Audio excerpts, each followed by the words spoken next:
Welcome to the river. We're at the riverside and it's beautiful. Welcome to my hometown. I mean, I don't live at the river, but I live close to here. This is the Waikato River. Waikato, if you want to be pronunciation it right. You'll see Pronunciating the it. You'll see the photos of us jumping on the dock. You'll enjoy those. Feel free to comment. I mean, the comment.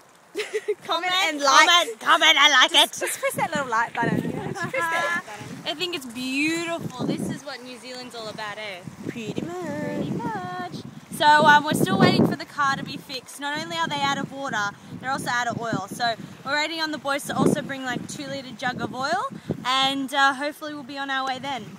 And then my mum will come and pick us up, and we're gonna go to the airport and Drop me say goodbye off. to Amelia.